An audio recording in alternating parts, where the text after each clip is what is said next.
Last lecture में मैंने कविता का नया ज्वाइनिंग था तो उसके लिए मैंने असाइनमेंट अलग दिया था।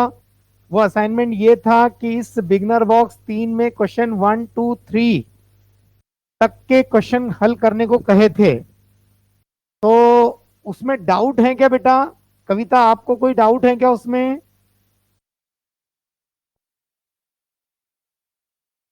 वेरी गुड, बहुत अच्छी बात है भाई। इस बीच में हरिओम ने ज्वाइन कर लिया है। हरिओम, आपको तो मेरे ख्याल से डाउट नहीं होंगे, आप कर चुके थे, है ना? और वेदिका, लास्ट क्वेश्चन में डाउट है आपको।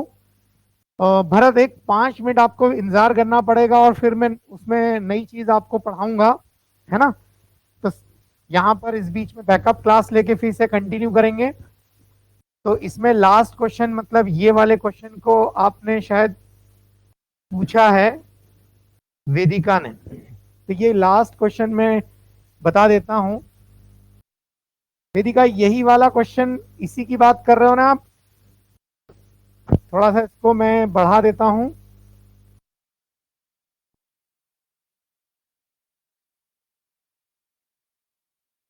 Sir, second one. हाँ, ये जो मैंने निशान लगाया यही है क्या? हाँ ठीक है, यस। तो देखो इसको, एल जो है वो कांस्टेंट है, नियत राशि है। जब आप इसका अवकलन करेंगे एक्स स्क्वायर का तो ये हो जाएगा 2x। किसके सापेक्ष किया, किसके रिस्पेक्ट में किया? एक्स के। फिर ये प्लस ये वाई स्क्वायर का हो जाएगा 2y। किसके सापेक्ष, किसके रिस्पेक्ट में? With respect to y।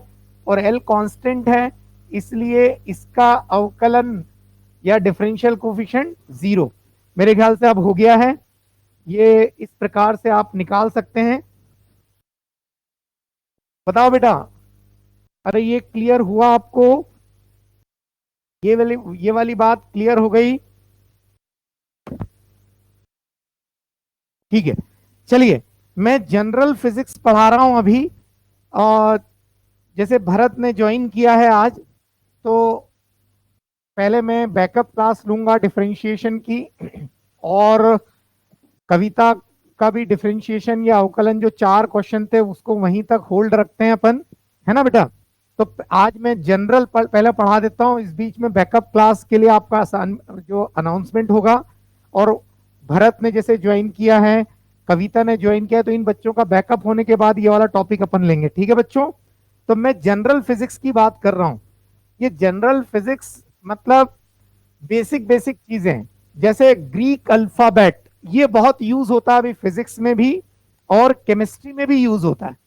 ये ग्रीक अल्फाबेट यूं तो अपने आप में बहुत सारा है, पर उसमें जो अपने काम के हैं उन अल्फाबेट की अगर हम बात करते हैं, तो जैसे ग्रीक अल्फाबेट में आपने कुछ नाम सुन रखे हैं बच्चों, जैसे ये नाम अल्फा।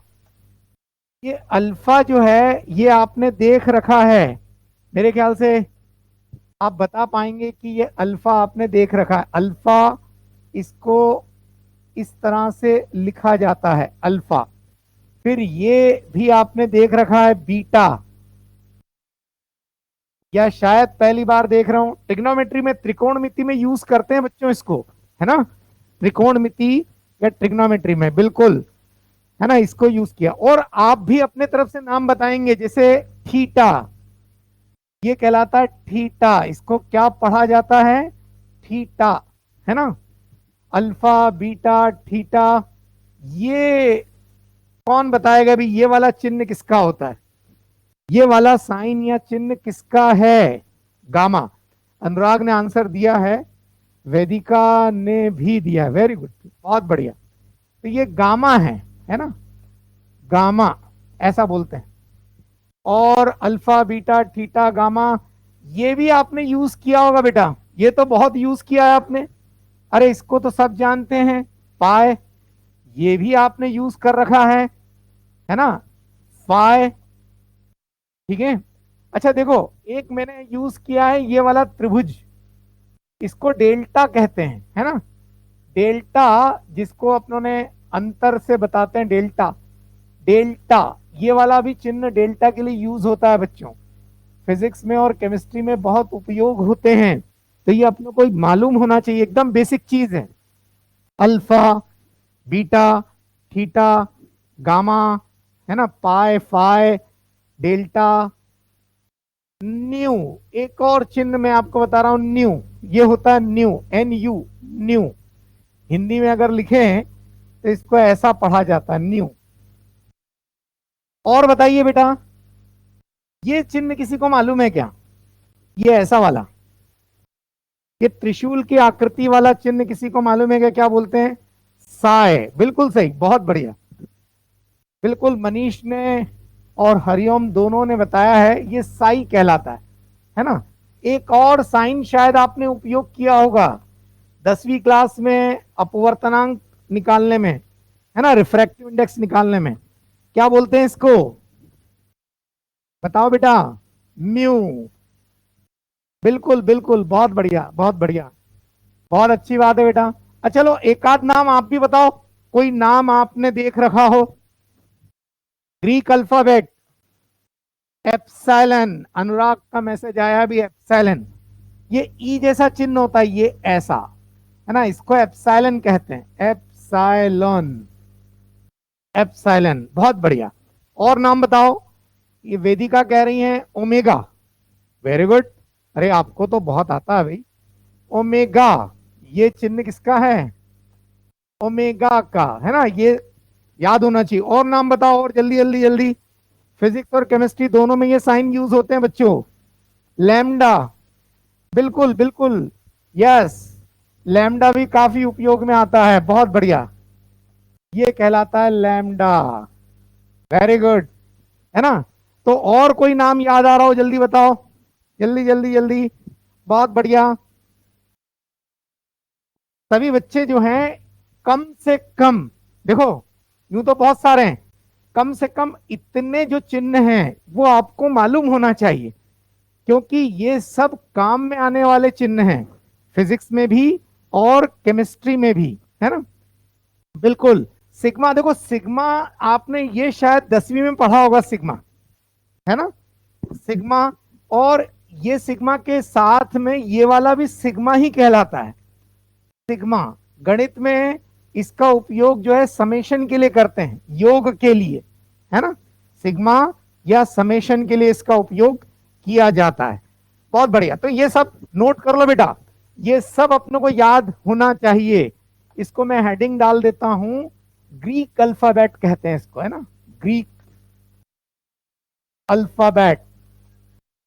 ये बिल्कुल वैसा ही है जैसा अंग्रेजी भाषा में एबीसीडी होता है ना, ये वही है बच्चों, अंग्रेजी भाषा का एबीसीडी मान लीजिए इसको, तो आप अंग्रेजी भाषा का एबीसीडी, तो ये अपनों को मालूम होना चाहिए, ठीक, बहुत बढ़िया। चलिए, अब इसी में अपन आगे बढ़ते हैं, अपन जनरल फिजिक्स की बात कर रहे हैं, मतलब फिजिक्स स्टार्ट करने के पहले कुछ तैयारी होना चाहिए अपने पास। तो सबसे पहले अपनों ने ग्रीक अल्फाबेट के बारे में पढ़ा कि कौन कौन से अल्फाबेट हैं जो अपनों को काम में आने वाले हैं, अल्फा, बीटा, थीटा, लैम्डा, पाई, ना, न्यू, है ना, डेल्टा, म्यू, एप्सिलॉन, ये सब काम में आएंगे। और आगे बढ़े अपन, चलिए अब अपन आगे बढ़ते हैं, कुछ मल्टीपल और सब मल्टीपल्स के बारे में बात करते हैं। मल्टीपल्स एंड सब मल्टीपल्स, मतलब मल्टीपल और सब मल्टीपल हिंदी में अगर कहें अपन, तो ये कहलाता है गुणज और उपगुणज। नाम गुणज और उपगुणज, ये भी बहुत काम आता है बच्चों। मतलब कुछ ऐसे चिन्ह होते हैं जिनका अर्थ निश्चित होता है, कैसा भी, देखो जरा, जैसे अगर आपसे कहा जाए, सुनिए भी ध्यान से, स्मॉल डी, स्मॉल डी यानी देसी, और इसका अर्थ होता है 10 की घात ऋण 1, स्मॉल सी, इसको पढ़ा जाता है सेंटी। इसको क्या पढ़ते हैं हम? सेंटी। 10⁻²2 होता है 10⁻⁻²। एक होता है स्मॉल एम, मिली। 10⁻3। चलो बताओ बच्चों, ये क्या होता है अभी? ये म्यू। किसी को याद है आप में से किसी को? बताओ बेटा। म्यू। म्यू ये किसके लिए उपयोग होता है? किसी को याद हो? म्यू यानी होता है माइक्रो। यस, बिल्कुल बहुत सही। वेदिका, मनीष। अच्छा, मनीष और हरिओम ने तो 10⁻6 ये भी बता दिया, बहुत बढ़िया। इसको पढ़ा जाता है माइक्रो, यानी 10⁻⁻6। बहुत बढ़िया। एक स्मॉल एन होता है, नैनो पढ़ा जाता है अभी इसको, नैनो। 10⁻⁹। फिर एक होता है स्मॉल पी, ये होता है पीको।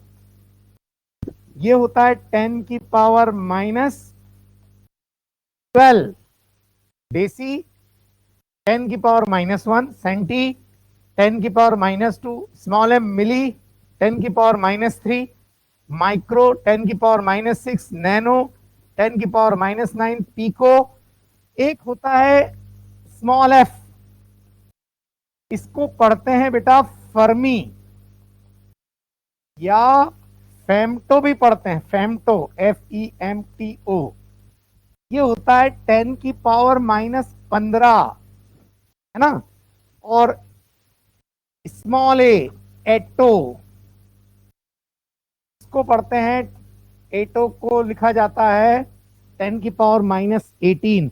मैं इसका उपयोग आपको बताऊंगा बच्चों, है ना। ये अपन इसका उपयोग देखेंगे कि किस काम आता है। पर फिलहाल क्या है? देसी, सेंटी, मिली, माइक्रो, नैनो, पीको, ये आपको याद ही करना पड़ेगा, है ना। इसको अच्छी तरह से आपको याद करना पड़ेगा। ठीक है बच्चों, नोट कर लिया आपने? एटो, यस। ये कहलाते हैं सब मल्टीपल। ये क्या कहलाते हैं बच्चों? ये उपगुणज कहलाते हैं। ये सब मल्टीपल हैं क्योंकि 10 की घात ऋणात्मक है। इनको क्या पढ़ते हैं अपन? सब मल्टीपल। ये कहलाते हैं सब मल्टीपल।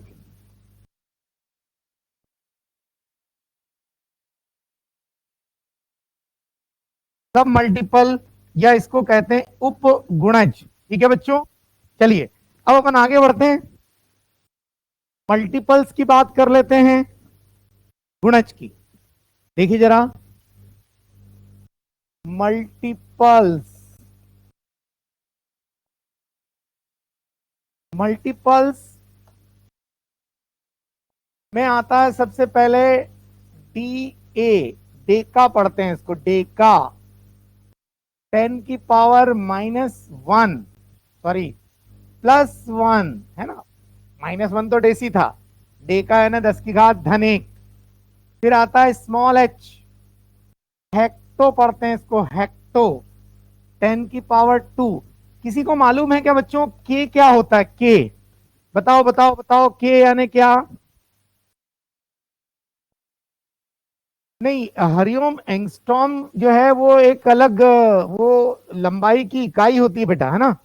एंगस्ट्रॉम हर जगह नहीं लगा सकते अपन। ये जो चीजें मैं बता रहा हूं ये किसी भी इकाई के आगे लग जाएगा, है ना। हरिओम, वो जो एंगस्ट्रॉम इकाई है वो लंबाई की है। पर kilo, deca, hecto, deci, micro ये इकाई है, यूनिट नहीं है। ये लंबाई, द्रव्यमान सबके आगे लग सकता है ना। हाँ, तो चलिए इसमें किलो बता दिया है, हरिओम ने बता दिया, मनीष ने, वेदिका ने। के यानी किलो, किलो यानी क्या? तो ये तो काफी यूज किया हुआ लगता है। 10⁻³ ये कैपिटल एम, कैपिटल एम वो स्मॉल एम था। इसके पहले जो था हमने यूज किया था स्मॉल एम, मिली के लिए, है ना। 10⁻⁻3। और अभी हम क्या यूज कर रहे हैं? Capital M. अभी हम क्या यूज कर रहे हैं बच्चों? Capital M. तो कैपिटल एम क्या होगा? कैपिटल एम को क्या पढ़ते हैं? मेगा या मिलियन भी पढ़ा जाता है, या मिलियन। ये होता है 10 की घात धन 6, है ना। फिर और बताओ, ये कैपिटल जी, अरे ये तो बहुत यूज किया है आपने। ये तो मेरे ख्याल से आपने काफी यूज किया है। Capital G, giga. यस, बिल्कुल सही है भी। भरत, मनीष, हरिओम, बिल्कुल गीगा। और ये कितना होता है गीगा? गीगा, GIGA, गीगा, यानी 10 की पावर 9। आप बताओ कि इसको कहां यूज किया अभी आपने? गीगा का उपयोग कहां होता है? जीबी में। मनीष बिल्कुल सही बोल रहे हो आप। अरे आप जब भी जीबी वर्ड तो यूज किया है ना आपने, क्योंकि जब आप किसी फाइल का साइज देखते हैं आजकल, तो वो जीबी में आता है, गीगाबाइट, है ना। क्या कहते हैं अभी क्या चल रहा है भाई, आपके पास कितनी मेमोरी है? तो ये जीबी में आता है, जी यानी 10 की घात 9। ये जी गीगा। और बाइट जो है वो मेमोरी की इकाई होती है ना, मेमोरी की इकाई। किसी भी इकाई, किसी भी यूनिट के आगे इस इन सबको लगाया जा सकता है। बिल्कुल ठीक है, गीगा। आगे बताओ बेटा। एक होता है कैपिटल पी, ध्यान रहे, मैंने स्मॉल पी भी बताया था आपको, पीको। स्मॉल पी क्या था? पीको था, 10 की घात ऋण 12। और अभी कैपिटल पी है, कैपिटल पी होता है पेटा। ये 10 की पावर +12। ठीक है, और बताओ भी आगे।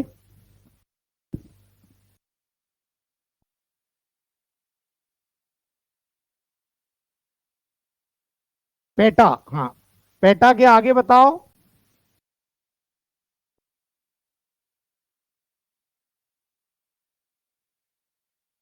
पेटा, हाँ ये पेटा, ये अपनों ने गलत लिखा है, 10 की घात धन 15 होना चाहिए, है ना। टेरा, ये 10 की घात, ये पेटा जो है 10 की घात 15 होता है बच्चों। यहां पर ये देखिए, पेटा की जगह पर हम पहले टेरा लिखना पसंद करेंगे। ये आएगा कैपिटल टी, टी यानी टेरा, 10 की घात 12। कैपिटल पी, पेटा, 10 की घात 15। Capital E, एग्जा। जरा चेक करो, ये सारे आपने नोट कर लिए हैं? जल्दी देखो जरा बच्चों।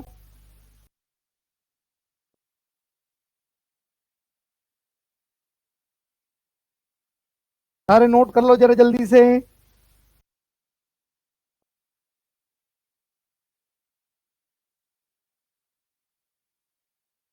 नोट कर लिए?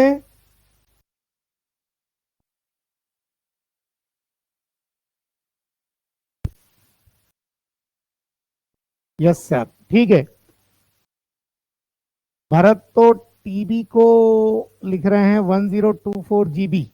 हाँ बेटा, वैसे हम अप्रोक्सीमेशन से चलें अगर, तो जीबी और टीबी, टीबी यानी टेरा, टेरा, बी यानी बाइट, ये सारे जो मल्टीपल या सब मल्टीपल हैं, इनका उपयोग देखें आप, ये किसी भी इकाई के आगे लगाए जा सकते हैं।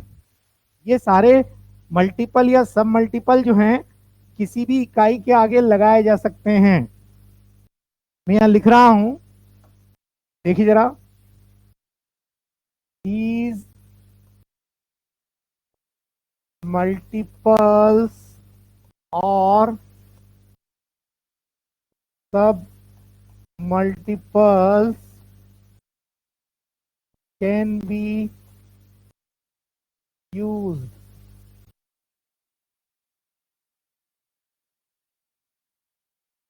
before एनी यूनिट, किसी भी इकाई के पहले इसका उपयोग किया जा सकता है। दीज मल्टीपल्स एंड सब multiples can be used before any unit. किसी भी इकाई के आगे लगा सकते हैं बेटा, किसी भी इकाई के आगे। जैसे अगर मान लीजिए आप लंबाई मेजर कर रहे हैं, यदि लंबाई नाप रहे हैं आप, लंबाई मापन मीटर में है।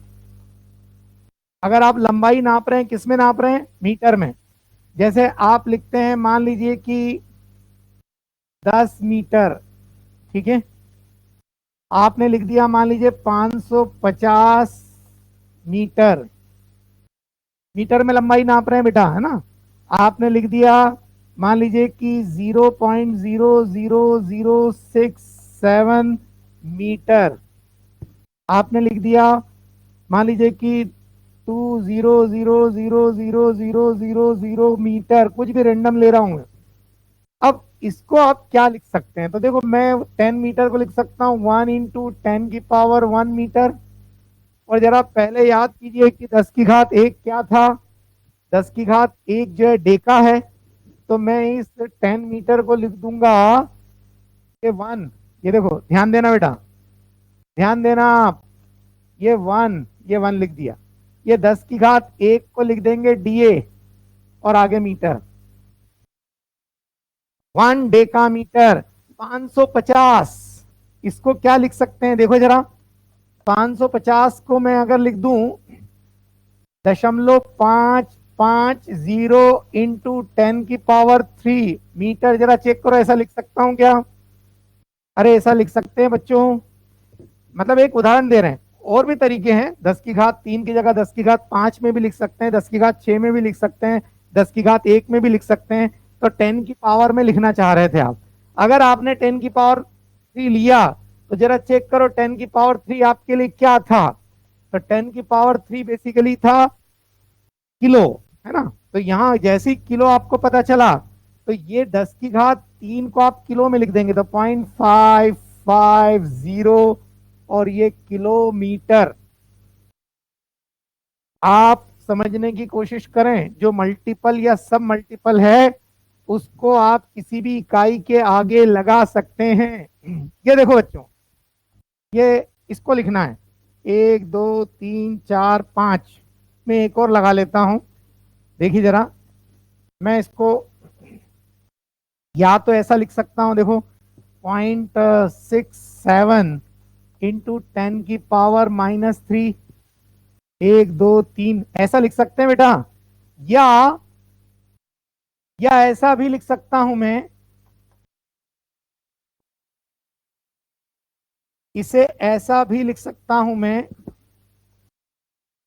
0.0 या 6, ये 2 बढ़ाना ना, ये ठीक है लिखा है क्या मैंने? 10⁻³ अगर मैं 670 कर दूं इसको यदि मैं 670, बेटा बताओ मैथमेटिकली, गणित के हिसाब से क्या मैं ये सही लिख रहा हूं? गणित के हिसाब से क्या मैं ऐसा लिख रहा हूं, सही है? 0.00067 को ठीक लिखा है बेटा? हाँ, 670 × 10⁻⁶। भरत भी कह रहे हैं बहुत बढ़िया, ऐसा लिख सकते हैं, है ना। मनीष ने भी बताया। अब देखो जरा, मैंने अभी आपको यहां पर बताया था कि 10⁻³ को क्या लिखते हैं? मिली।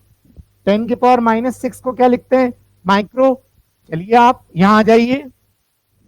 यहां पर ये जो मान था, ये जो वैल्यू थी, इकाई वही है मीटर। इकाई नहीं बदल रहा, यूनिट नहीं। आप पहले भी लंबाई नाप रहे थे, अब भी लंबाई नाप रहे हैं। पर इसको मैं क्या लिख सकता हूं? देखो, 0.67, और ये मीटर है, इतने मीटर। तो मैं इसको लिख रहा हूं मिली मीटर, एमएम हो गया। 0.67 × 10⁻³ मीटर। 10⁻³ 10⁻³ को मैंने मिली लिखा। ये स्मॉल एम मीटर है, और उसके आगे स्मॉल ए में किसी भी इकाई के आगे क्या रहता है, मल्टीपल या सब मल्टीपल। जैसे स्मॉल एम के आगे के यानी किलो, स्मॉल एम के आगे एम यानी मिली, मिली यानी 10⁻³ यहां क्या होगा, ये हो जाएगा 670। ये 10⁻⁶ मीटर था, तो ये हो जाएगा माइक्रोमीटर। ये देखो जरा, 1 2 3 4 5 6, अगर मैं दशमलव यहां लगा दूं,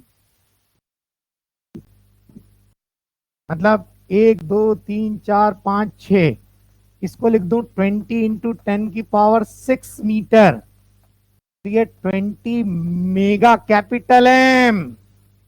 कैपिटल एम यानी मेगा, मेगा मीटर हो जाएगा, है ना। तो किसी भी इकाई के आगे लगा सकते हैं बच्चों। जैसे आप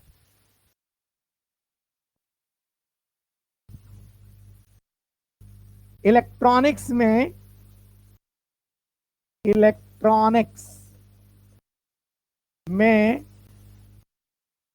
मेमोरी, किसी भी स्टोर करने वाले जो डिवाइस होते हैं, जैसे पेन ड्राइव होती है ना, पहले फ्लॉपी ड्राइव होता था, कंप्यूटर के अंदर हार्ड ड्राइव होता है, तो उसकी जो मेमोरी है, उस मेमोरी की जो इकाई होती है, वो यूनिट ऑफ मेमोरी जो है वो होती है बाइट, BYTE, बाइट। इसको आप कैपिटल बी से बताते हैं, है ना, बाइट को कैपिटल बी या स्मॉल बी से इसको बताया जाता है। तो जैसे अगर मान लीजिए आपके मेमोरी डिवाइस की इकाई इतने बाइट है, 1000 बाइट, तो इसको आप क्या लिखेंगे, 1000 को लिख देंगे 1 के, के यानी 10⁻³ और बी लिख दिया केबी, केबी यानी किलो बाइट, है ना। जैसे अगर मान लीजिए 4 5 6 0 0 0 इतने बाइट है, अगर किसी मेमोरी डिवाइस की जो साइज है वो इतना है, इतने बाइट स्टोर कर सकता है, 1 2 3 4 5 6, मैं इसको लिख सकता हूं 4.56 कैपिटल MB, मेगाबाइट, है ना। तो यहां पर फिजिक्स के हिसाब से किसी भी इकाई के आगे आप इनको लगा सकते हैं बच्चों। जैसे आपने अगर लिख दिया 2 GB, जीबी यानी गीगा, गीगा यानी 10⁻⁹ इतने बाइट, है ना। टीबी, टीबी यानी टेरा, टेरा यानी 10⁻12 इतने बाइट। तो हमारे हिसाब से किसी भी इकाई के आगे आप इसको लगा सकते हैं। हाँ, 1 bit is equals to 8 byte, हाँ ये भी होगा बेटा, है ना। ये इकाई का उपयोग इलेक्ट्रॉनिक्स में होता है, तो हम यहां पर बाइट का उपयोग कर रहे हैं, गीगा, ठीक है, गीगा, टेरा, ये इनका उपयोग होता है, मेगा, MB जिसको कहते हैं, है ना, इसका उपयोग करते हैं। और इकाई देखिए जरा, जैसे आप समय की इकाई लेते हैं, देखिए यूनिट ऑफ टाइम, ये होती है सेकंड, इसको आप एस से बताते हैं, ठीक है, एस से, एस यानी क्या होता है, सेकंड। तो जैसे अगर मान लीजिए आपके पास हो गए, मान लीजिए 1000 सेकंड हो गए, तो आप लिखेंगे 1 KS, किलो सेकंड, ठीक है। या आपके पास मान लीजिए 1/1000 सेकंड हो गए, तो ये बेसिकली 10⁻³ सेकंड हो गया, जिसको आप मिली सेकंड कह सकते हैं, तो 1 मिली सेकंड, है ना। तो ये मिली सेकंड, किलो सेकंड, ये सेकंड के आगे आप किसी भी मल्टीपल या सब मल्टीपल का उपयोग कर सकते हैं, ठीक है। फिर देखिए, जैसे और आप इकाइयां देखें, वैसे तो सब अपन पढ़ने वाले हैं, जैसे gram, unit of mass, unit of mass मतलब द्रव्यमान की इकाई, अगर आप द्रव्यमान की इकाई की बात करते हैं तो वो होती है ग्राम, GRAMM, ग्राम। इसको हम स्मॉल जी से रिप्रेजेंट करते हैं। अगर मान लीजिए आपने लिख दिया 4 kg, यानी 4 × 10⁻³ इस तरह से बदलना है बच्चों। आपने लिख दिया मान लीजिए 50 mg, तो ये लिख देंगे 50 × 10⁻³ मिलीग्राम, है ना। अब जैसे अगर आपसे कहा जाए, सुनना ध्यान से बच्चों, 50 मिलीग्राम बराबर कितने किलोग्राम, तो क्या कन्वर्ट कर पाओगे बच्चों आप? बताओ 10 की पावर कितना आएगा, 10 की पावर कितना आएगा?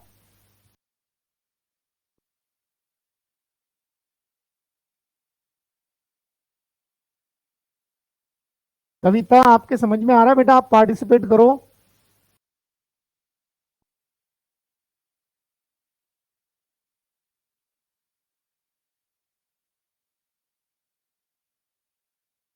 10 की पावर कितना आएगा? 50 मिलीग्राम बराबर कितने किलोग्राम?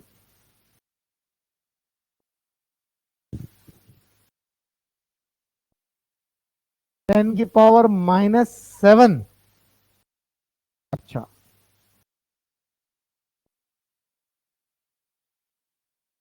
मतलब क्या 5 × 10⁻⁷ कहना चाहते हो आप मनीष? आप 50 × 10⁻⁷ कहना चाहते हो कि 5?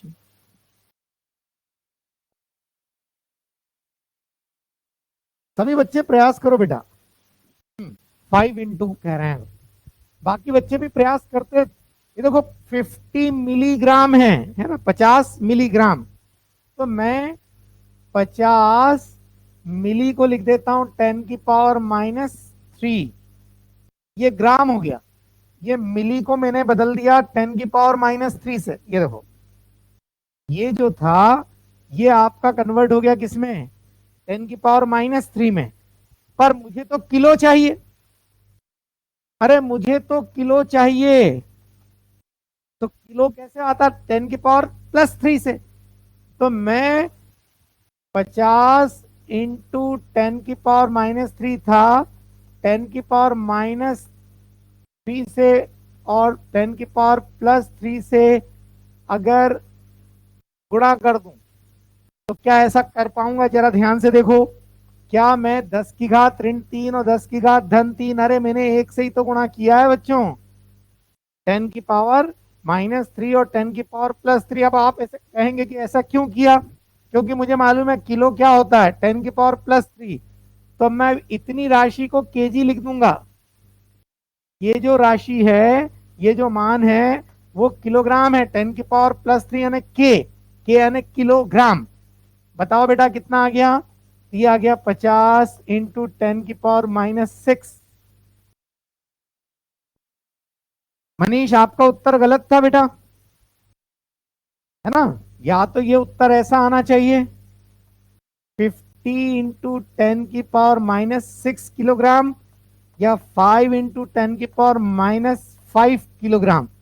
चेक करो बेटा मैंने ठीक किया है, कहीं गलती तो नहीं है? हाँ, बिल्कुल बिल्कुल। ये बात किसके समझ में नहीं आई जरा बताओ बेटा? क्या सबके समझ में आ गई? अगर ये बताइए भी समझ में आ गया तो यस का मैसेज करें। भरत का मैसेज आ गया है, वेदिका, मनीष, कविता आपका मैसेज नहीं आया।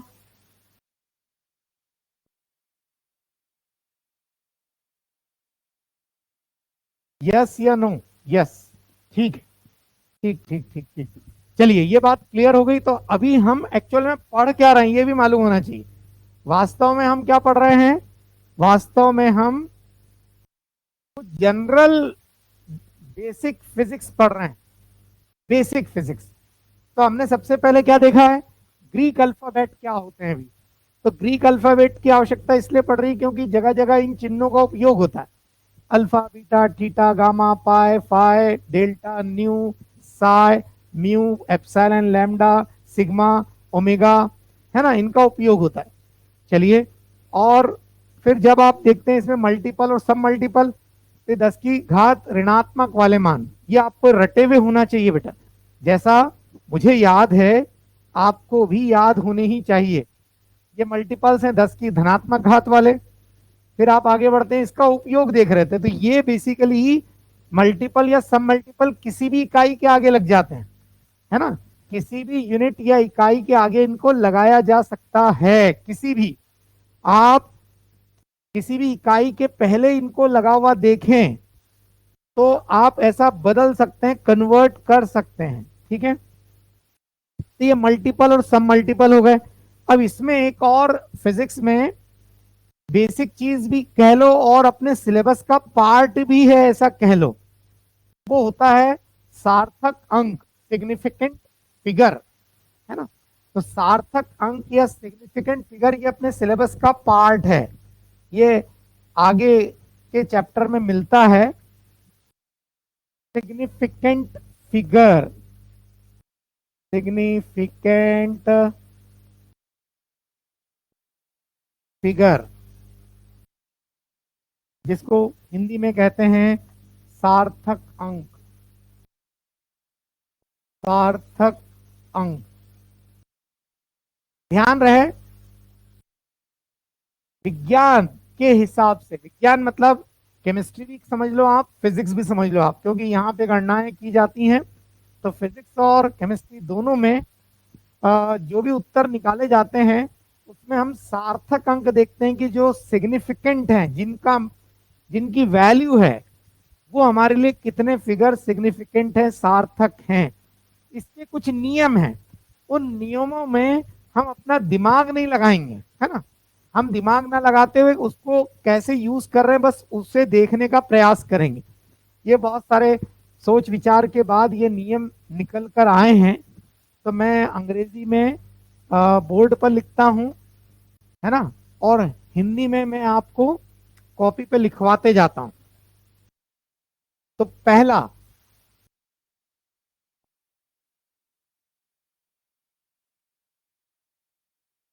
ये देखिए, फर्स्ट अपन लिखने जा रहे हैं, all non zero digits are significant. Hindi में लिखो बेटा, सभी अशून्य अंक सार्थक होते हैं। All non zero digits are significant. सभी अशून्य अंक सार्थक होते हैं। अशून्य मतलब क्या, जो शून्य ना हो, है ना। अशून्य मतलब जो शून्य ना हो उसको कहते हैं अशून्य। अभी लिख लो आप, फिर मैं एक एक करके एक्सप्लेन करूंगा। पहला लिख लिया आपने, सारे अशून्य अंक सार्थक होते हैं। All non zero digits are significant.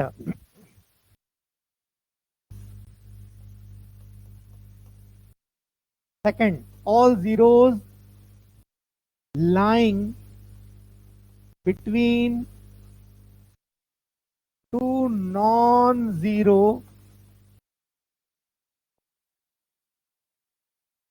digits become significant।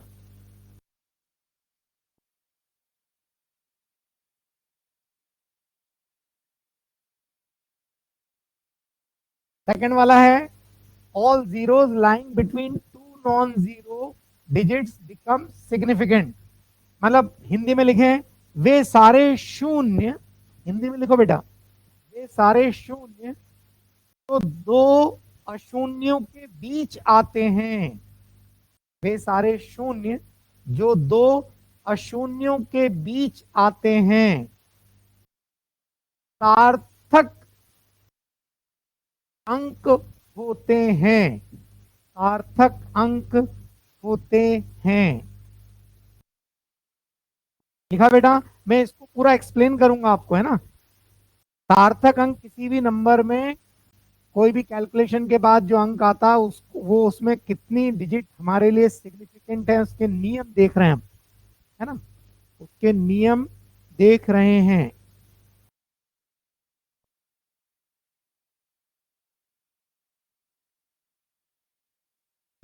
तीसरा, ऑल जीरोज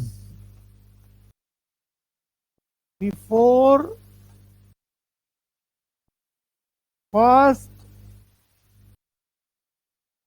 नॉन जीरो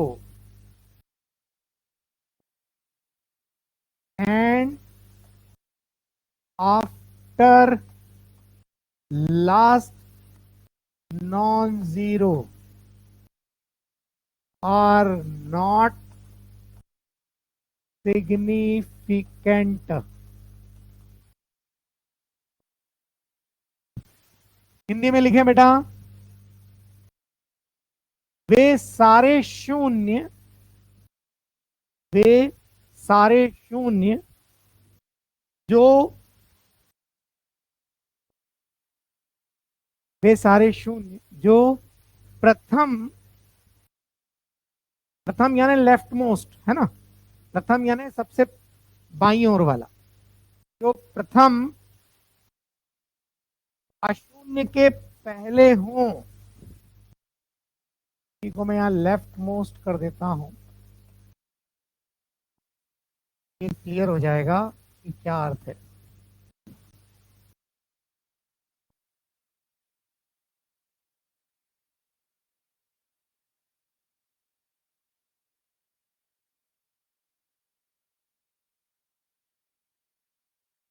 क्या लिखा आपने? वे सारे शून्य जो प्रथम अशून्य के पहले हों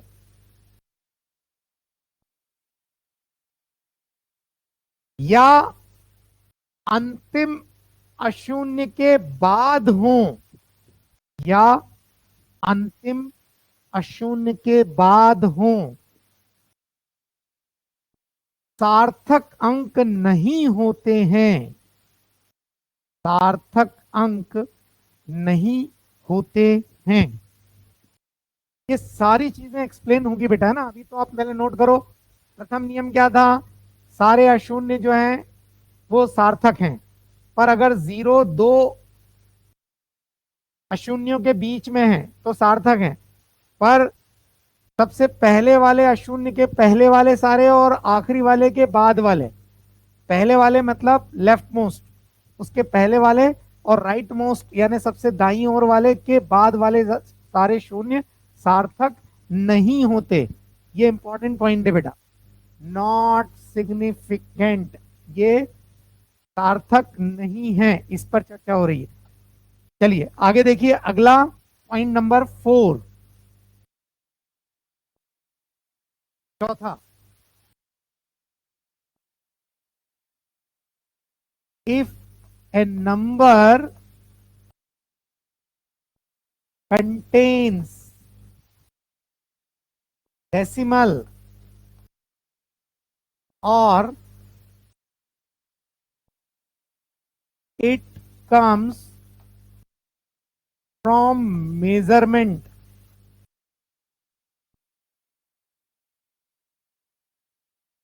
then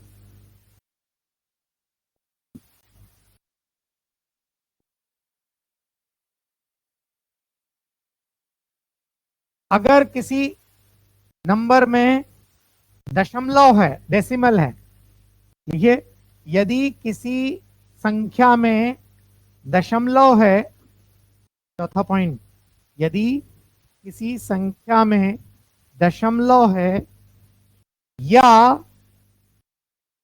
वह संख्या मापन से प्राप्त हुई है, या वह संख्या मापन से प्राप्त हुई है,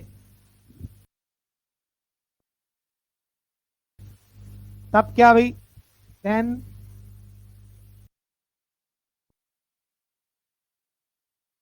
all zeros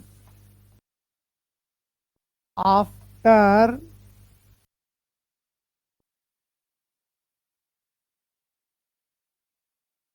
last non zero becomes significant.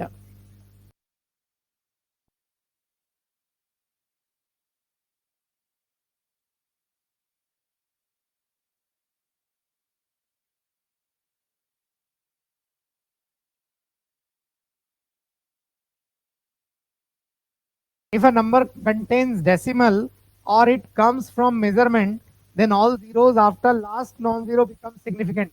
Hindi में क्या लिख रहे थे हम कि यदि किसी संख्या में दशमलव है या वह किसी मापन से प्राप्त हुई है, वह संख्या किसी मापन से प्राप्त हुई है, तब अंतिम अशून्य के बाद, आफ्टर लास्ट नॉन जीरो, अंतिम अशून्य के बाद के सारे शून्य, अंतिम अशून्य के बाद के सारे शून्य सार्थक होंगे, सार्थक होंगे। अंतिम अशून्य के बाद के सभी शून्य सार्थक होंगे। मैं इसको एक्सप्लेन करूंगा, एक और लास्ट और नोट कर लें आप। Rule number 5,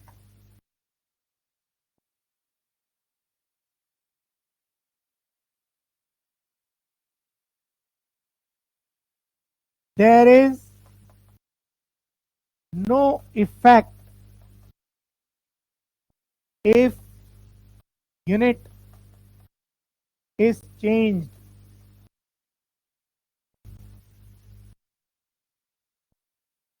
There is no effect if unit is changed.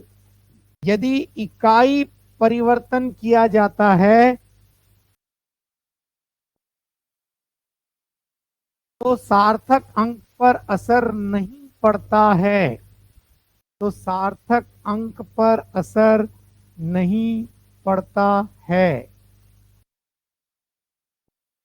एक और चीज का असर नहीं पड़ता है कि अगर आप 10 की घात 3 या 10 की घात में अगर व्यक्त करते हैं तब भी असर नहीं पड़ता है बच्चों।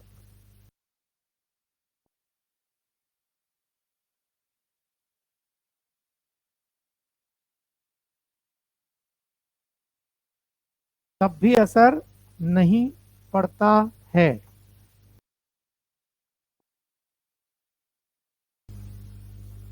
ये मैं फिर से थोड़ा सा अरेंज कर रहा हूं ताकि जो रूल हैं वो सिस्टमेटिक हो जाएं।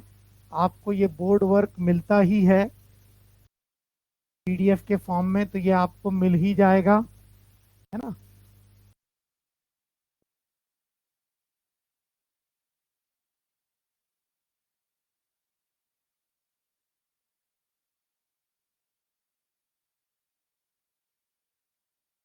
क्या लिखा है आपने?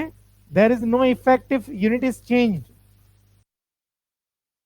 इकाई परिवर्तन से सार्थक अंक पर प्रभाव नहीं पड़ता है और नंबर और number is expressed in the power of 10। यदि संख्या 10 की घात के रूप में व्यक्त की जाए तब भी सार्थक अंक पर प्रभाव नहीं पड़ता। चलिए, ये नोट कर लिया गया बेटा आपने। आखिरी लाइन और, there is no effective unit is change. इकाई परिवर्तन से सार्थक अंक पर प्रभाव नहीं पड़ता है और यदि संख्या 10 की घात में व्यक्त की जाए तब भी सार्थक अंक पर प्रभाव नहीं पड़ता है। बहुत आसान है बेटा। पहला,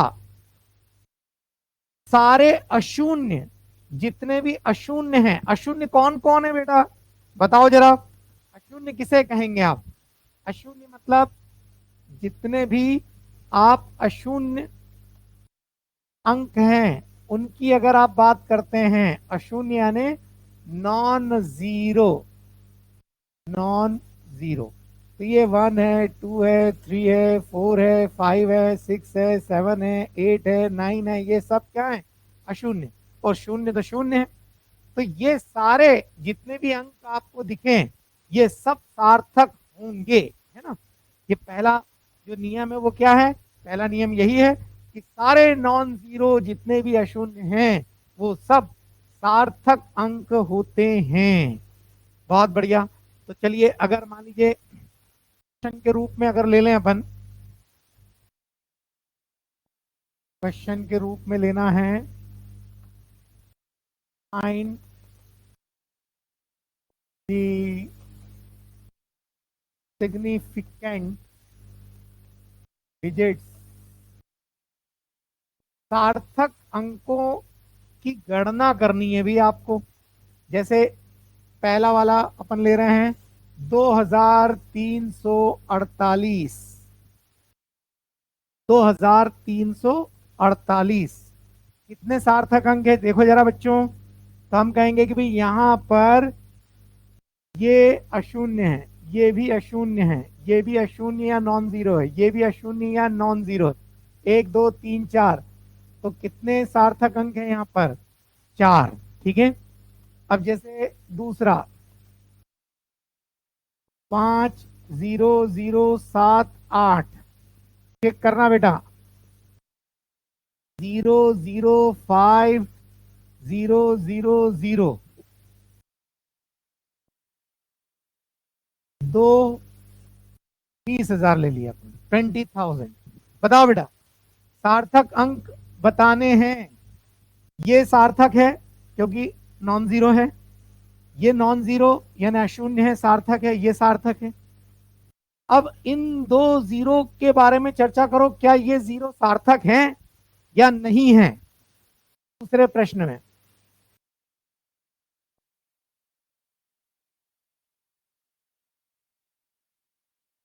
हैं हरिओम और मनीष, अनुराग, वेदिका, इन सब का कहना है कि है। भरत बेटा बताओ, है। चलिए, कविता आपने नहीं बताया।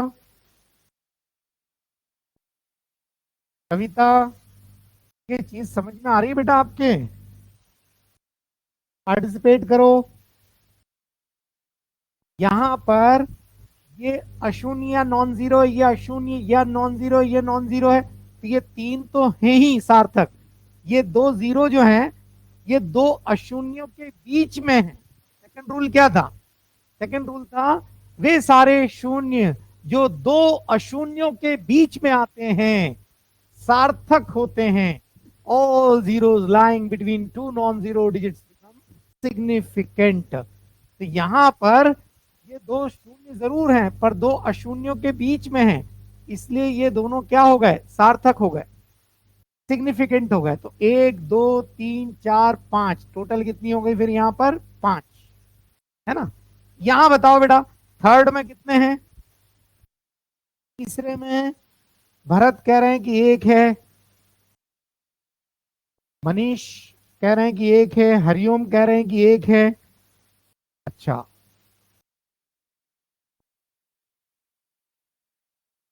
भरत कह रहे हैं कि रूल नंबर 3 के हिसाब से। अनुराग आपका उत्तर नहीं आया। वेदिका, वेदिका का उत्तर आया है 1, अनुराग का 1।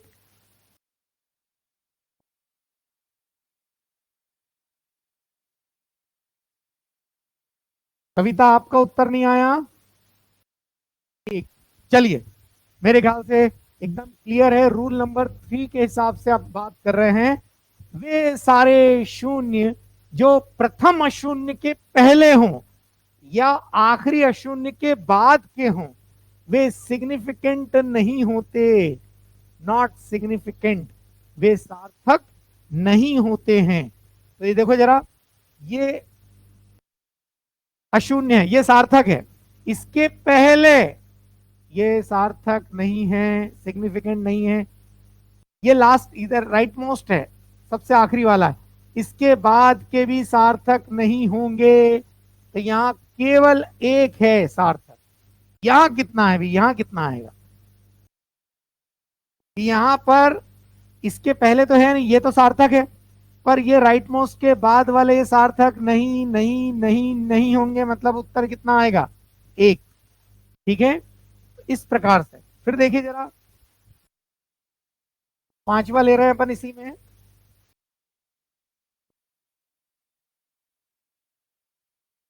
अगला अंक ये देखिए, मैंने लिख दिया 2000 मीटर। मैंने लिख दिया 2.0000 मीटर। मीटर हटा दिया, केवल दशमलव लगा हुआ है ना। फिर लिख दिया मैंने 150 किलोग्राम। बताओ बेटा, इनके लिए क्या नियम है? क्या यहां भी आप निकाल पा रहे हैं? हरिओम कह रहे हैं कि फिफ्थ में चार हैं। कविता कह रहे हैं, ये पुराना था उत्तर उनका, है ना। अनुराग आप बता रहे हैं फिफ्थ में चार हैं। भरत चार और पांच कह रहे हैं, चार और पांच ये चौथा है शायद, पांचवे का, ऐसा। सभी बच्चे बताओ बेटा। वेदिका का उत्तर आया है चार है। अगर मैं आपसे पूछूं कि यहां आपने ये चारों शून्य को छोड़ दिया था, पर आप यहां पर ये चारों शून्यों को, ये तो ठीक है, ये सिग्निफिकेंट है, इन तीन जीरो को आप क्यों रखना चाहते हैं सार्थक? कारण क्या है? कोई माइक ऑन करके बोलना चाहे तो। हाँ अनुराग सही कह रहे हो, मापन से है ये। मेजरमेंट किया गया है, इकाई लगी हुई है। रूल नंबर चार, भरत का कहना है कि रूल नंबर चार देखें। रूल नंबर चार क्या है, देखो जरा। If a number contains decimal, यदि किसी संख्या में दशमलव है, या इट कम्स फ्रॉम मेजरमेंट, या फिर वो मापन से आती है, मेजरमेंट से आती है, कि आपने वो राशि मापन से प्राप्त की है। यदि मापन से प्राप्त की, कैसे पता चलेगा? उसकी इकाई से, उसकी यूनिट से। आगे यूनिट या इकाई लिखी हुई है, इसका मतलब आप उस चीज को नाप के लाए हो, मापन किया है आपने, इकाई से पता चलेगा। अगर ऐसा हो तो ये जीरो भी सार्थक होंगे। यहां पर छठवे में उत्तर क्या आएगा? तो ये यहां पे एक दो तीन चार कह देंगे आप। छठवे का उत्तर क्या आएगा? छठवे में उत्तर क्या आएगा? छठवे में मनीष कह रहे हैं कि एक आएगा, हरिओम कह रहे हैं पांच आएगा, अनुराग कह रहे हैं पांच आएगा। मनीष फिर से देखो ना बेटा, उसमें लिखा है रूल नंबर चार में मापन के साथ में इकाई भी लिखी है। हाँ हाँ हाँ बिल्कुल ठीक, पांच आएगा। यहां पर दशमलव है, दशमलव, दशमलव है, इसलिए ये जीरो भी सार्थक होंगे। एक दो तीन चार पांच, तो यहाँ पांच आ जाएगा। यहाँ इकाई लगी हुई है, तो ये दो तो सार्थक थे ही, ये भी सार्थक हो गया। तो कुल सार्थक अंक या सिग्निफिकेंट फिगर कितने हो गए? तीन हो गए। बहुत बढ़िया। चलिए अगला कर लेते हैं अपन। जैसे लिख देता हूं मैं 500 न्यूटन। फिर लिख देता हूं मैं 0.00590। एक और ले लेते हैं अपन, 5.00 इंटू 10⁸। बताओ बेटा, यहां पर आठवें का उत्तर क्या आएगा? आठवें का उत्तर क्या होगा? तो आठवें में आप कहेंगे ये तो सार्थक है, सिग्निफिकेंट है ये वाला जो है वो सिग्निफिकेंट है, सार्थक है। क्यों? क्योंकि नॉन जीरो है, अशून्य है। अब इसके पहले वाले और इसके बाद वाले शून्य जो है वो सार्थक नहीं होते हैं, पर यहां इकाई लगी है। अब इकाई अगर लगी है तो रूल नंबर चार बीच में आ जाता है। वो कहता है कि अगर दशमलव है और यदि वो मापन से आया, तब वे सारे शून्य after last non zero, last मतलब आखिरी के बाद वाले जो हैं वो सार्थक हो जाएंगे। उसने यहां ये नहीं कहा है कि पहले वाले के पहले, फर्स्ट के पहले वालों के बारे में कुछ नहीं कहा उसने। देखिए, ये इसके बाद के सार्थक हो जाएंगे ये तो कहा है, अगर इकाई लगी है, दशमलव है, पर इसके बारे में कुछ नहीं कहा, तो इसके लिए तो रूल ही नहीं है।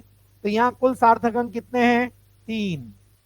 यहां बता दो जरा जल्दी से, नाइन्थ का उत्तर 3 है, 5 है, 6 है, क्या उत्तर आएगा नाइन्थ का?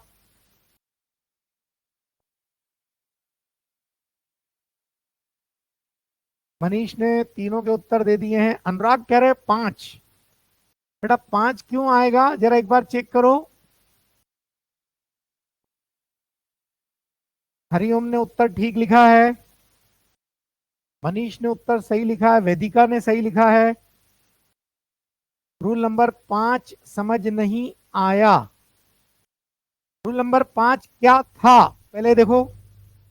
रूल नंबर 5 ये था कि अगर 10 की घात में लिखते हैं तो फर्क नहीं पड़ता, इकाई बता, वो अभी अपन एग्जाम्पल लिया भी नहीं है ना बेटा, अभी तो इस पर आओ आप। यहां पर कोई इकाई में परिवर्तन नहीं कर रहे, 10 की घात में नहीं लिख रहे हैं नाइन्थ में। यहां पर ये तो आपके अशून्य हैं, नॉन जीरो, तो ये तो सिग्निफिकेंट है, सार्थक हैं।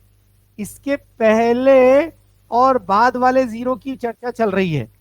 अब इसमें रूल नंबर 4 कहता है, इसके बारे में कहता है लास्ट नॉन जीरो के बाद के जीरो सार्थक हो जाएंगे अगर दशमलव है और मापन से आया है, दशमलव या मापन से आया है।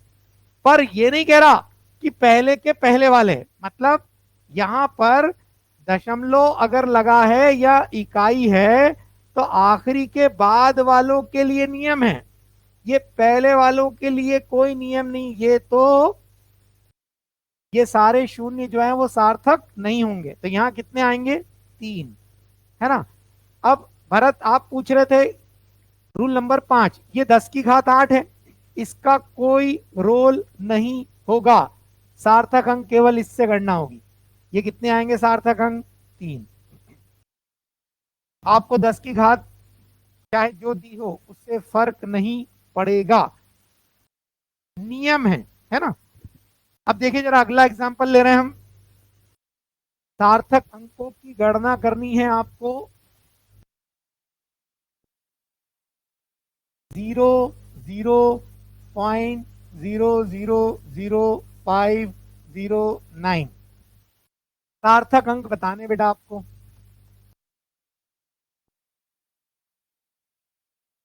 5609 सार्थक अंक बताने हैं आपको। 500 मिलीग्राम सार्थक अंक बताने हैं आपको।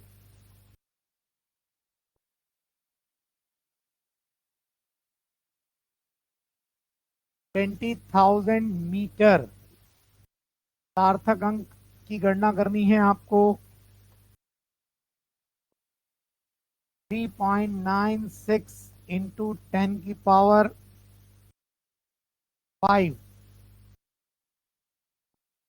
किलोग्राम सार्थक अंक के बारे में आपको बताना है।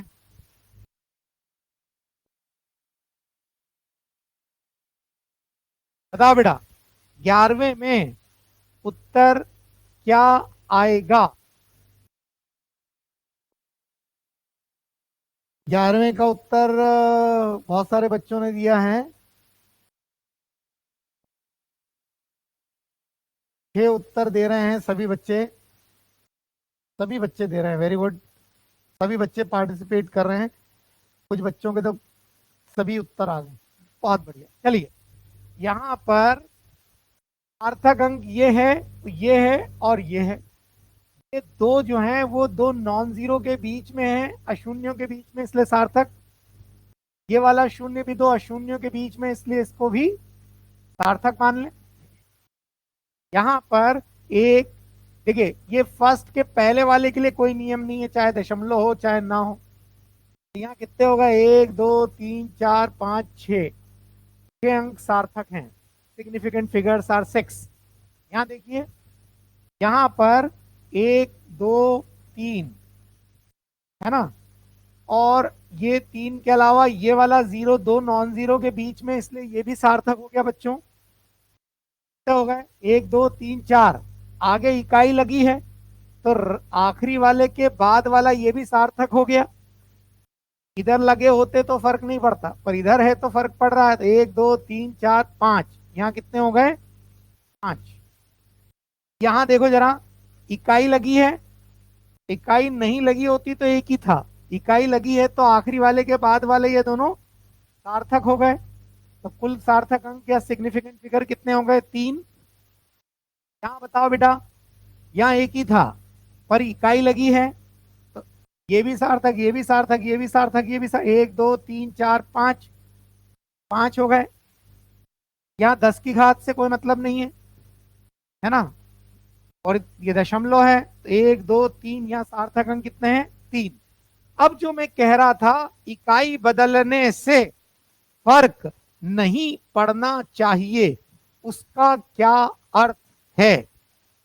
इकाई बदलना चाहते हैं यदि आप, जैसे ये देखो बच्चों, ये वाला, इसको अगर मैं ग्राम में व्यक्त करना चाहता हूं, ध्यान देना आप, इसको यदि मैं ग्राम में व्यक्त करना चाहता हूं, किलोग्राम को ग्राम में, तो मैं 56090 किलो यानी 10 की घात 3 और ये ग्राम।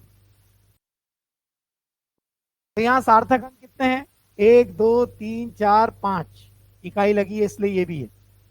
इसका कोई फर्क नहीं पड़ेगा। अगर मैं इसको दशमलव में भी ले जाना चाहता हूं, 5.609 इंटू 10 की पावर 1 2 3 4 और 3 7 ग्राम, अगर मैंने ऐसा लिखा, मैंने इकाई नहीं बदली है, ध्यान देना, ग्राम है तो ग्राम है, पर अगर मैं ऐसा लिखता हूं तो ये लिखना गलत है।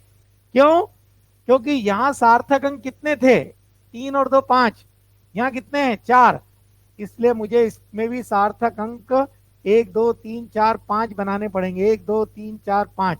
अब ठीक है, मेरी बात को और मैं एक्सप्लेन करता हूं, इधर देखो जरा, ये क्या है, मिलीग्राम है ना, तो 500 मिलीग्राम, ये सार्थक अंक कितने हैं, 3। अगर मैं एक अंक के बाद दशमलव लगाता हूं, 5.0 इंटू 10 की पावर -1, तो यहाँ सार्थक अंक बदल गए। देखो 10 की घात यहाँ पे 2 है तो इसको एडजस्ट करके ऋण 1 कर दिया, गणित के हिसाब से तो ठीक है, सार्थक अंक की गणना के हिसाब से थोड़ा सा गड़बड़ा गया। ये 500 में 3 है, मैं अगर ऐसा लिखता तो ठीक रहता, मतलब अब मैंने 5.00 इंटू 10 की पावर -1 ग्राम अगर लिखा इसको, तो सार्थक अंक के हिसाब से करेक्ट है। मैंने टोटल वैल्यू चेक की, वो एग्जैक्टली सेम है। सार्थक अंक चेक किए, यहां पर 3 है, यहां भी 3 है, तो मैं ऐसा कर सकता हूं। ये देखो जरा, यहां देखो, ये कितना, 20,000। मैं अगर इसको 20 किलोमीटर लिखता हूं, तो यूं गणित के हिसाब से ठीक लग रहा है, सार्थक अंक के हिसाब से गलत दिख रहा है बेटा। तो क्या होना चाहिए, 20 किलोमीटर ये लिखना ठीक है क्वेश्चन नंबर 14 में, या मुझे इसमें कोई परिवर्तन करना चाहिए, बताओ बेटा। हरिओम कह रहे हैं कि 20 किलोग्राम क्यों लिखेंगे अनुराग, वो मीटर है ना, तो उसको तो किलोमीटर में कन्वर्ट करना ही पड़ेगा। यहां पर कैसे लिखेंगे भी, यहां पर ये अंतर आ गया, ये 20,000 मीटर, सार्थक अंक कितने, 3 और 2 5, और 20 किलोमीटर सार्थक अंक कितने हैं, 2, तो गलत हो गया। तो इसको क्या लिखना चाहिए, तो एक्चुअल में ये जो 20 किलोमीटर है, इसको यदि मैं ऐसा लिखता क्या लिखता है देखो, 20.000 किलोमीटर। जरा ध्यान देना, एक बच्चे ने बताया भी था। अगर मैं ऐसा लिखता हूं, किलोमीटर, किलो यानी 10 की घात 3, चूंकि उसका कोई प्रभाव नहीं है, 10 की घात का 10 की पावर का कोई इफेक्ट नहीं आता है, पर सार्थक अंक सेम रहना चाहिए। तो यहाँ यदि सार्थक अंक 5 हैं, तो यहाँ भी सार्थक अंकों की संख्या 5 होनी चाहिए, जो 5 है। यहाँ देखो, 10 की घात 5 किलोग्राम है। तो मैं थोड़ा परिवर्तन करके लिखना चाहता हूँ। क्या परिवर्तन कर सकते हैं, देखो जरा। मैं इसको ऐसा लिख देता हूं, अगर 396, 10 की घात 2 को इधर डाल दिया मैंने, और 10 की पावर 3 किलोग्राम, ऐसा मैं लिख सकता हूं बेटा? क्या 15वें को ऐसा लिखा जा सकता है? 15वें को ऐसा लिखा जा सकता है, यस या नो? लिख सकते हैं, लिख सकते हैं, क्योंकि मैंने सार्थक अंकों का ध्यान रखा है। बिल्कुल लिख सकते हैं, वेरी गुड, है ना? तो ऐसा लिखा जा सकता है। सिर्फ आपको ये करना है कि आप चाहे इकाई बदल रहे हो, चाहे 10 की पावर या 10 की पावर में लिख रहे हो, सार्थक अंक परिवर्तित नहीं होने चाहिए। ठीक है। अब आप मुझे फाइनली बताओ कि ये जो सार्थक अंक जो अपनों ने देखे हैं, ये जो रूल देखे हैं सार्थक अंक के, वो आपके सभी के समझ में आ गए बच्चों? ओके, बहुत बढ़िया।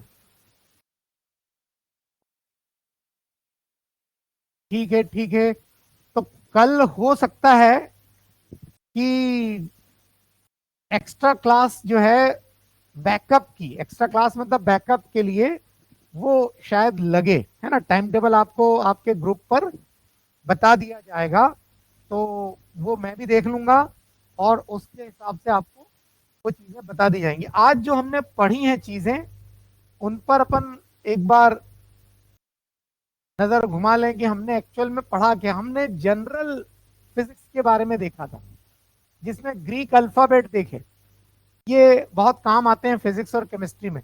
फिर हमने मल्टीपल और सब मल्टीपल की चर्चा की।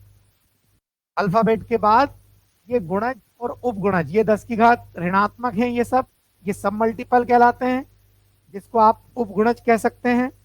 फिर ये मल्टीपल्स हैं, जिनको आप गुणज कह सकते हैं। हिंदी में अगर कहें इसे, तो गुणज कहा जा सकता है। दीज आर मल्टीपल्स, ये भी आपको मालूम होने चाहिए। फिर हमने देखा कि ये मल्टीपल या सब मल्टीपल किसी भी यूनिट के आगे लगा सकते हैं, किसी भी इकाई के पहले लगा सकते हैं, है ना? तो ये अभी हमने बेसिक बेसिक चीजों पर डिस्कस किया कि किस तरह से हम किसी भी इकाई के आगे लगा सकते हैं। फिर हमने सार्थक अंक पर बात कर ली, ये अपने सिलेबस में है ना? कक्षा 11वीं में ये सिग्निफिकेंट फिगर या सार्थक अंक, ये अपने सिलेबस का भाग है। तो इसकी गणना कैसे करते हैं, ये मैं आपको आगे बताऊंगा कि किस तरह से कैलकुलेशन में इसका उपयोग होता है। ठीक है। और ये हमने कुछ एग्जाम्पल देख लिए। बताओ बेटा, सार्थक अंक वाले में किसी नियम में कोई डाउट हो, परेशानी हो, कंफ्यूजन हो, तो बताओ जरा।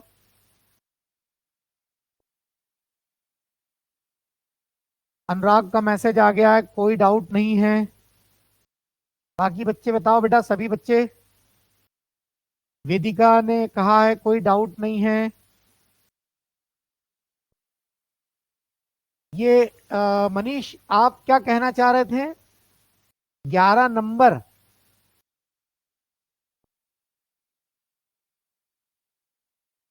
क्वेश्चन नंबर 11, ये जो बोर्ड पर है उसी की बात कर रहे हो आप?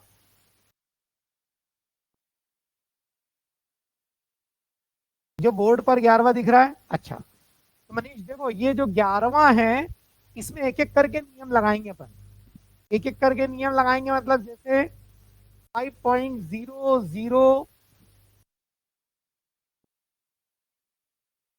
ये इतना हिस्सा अपन हटा देते हैं ताकि अपन वास्तव में फिर से देख सकते, है ना? तो देखिए, यहाँ पर ये अशून्य है ना? ये भी अशून्य है, ये भी अशून्य है। तो ये 3 तो सार्थक है ही। रूल नंबर 2 क्या कह रहा था?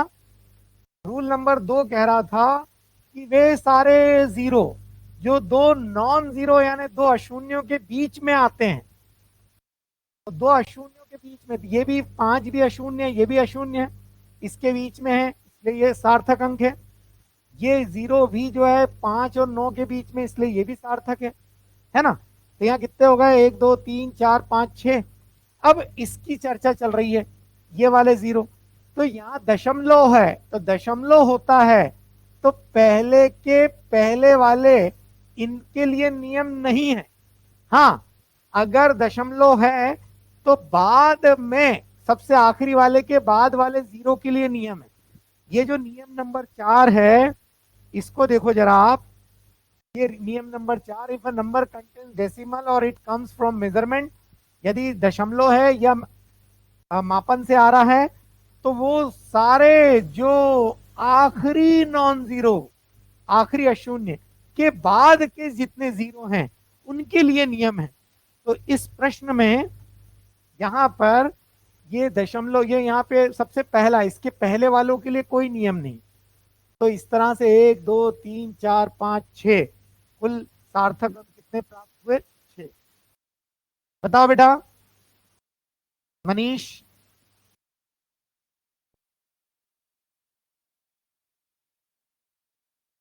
ठीक ठीक।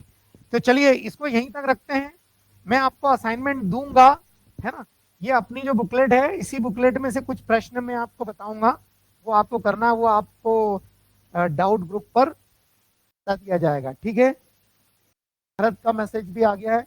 चलिए बेटा, अब इसको अपन लेक्चर को यहीं तक रखें, है ना। चलिए, ओके। अभी अगला लेक्चर की तैयारी है, आप 5-10 मिनट का ब्रेक ले लीजिए, फिर सर स्टार्ट कर देंगे। बाय।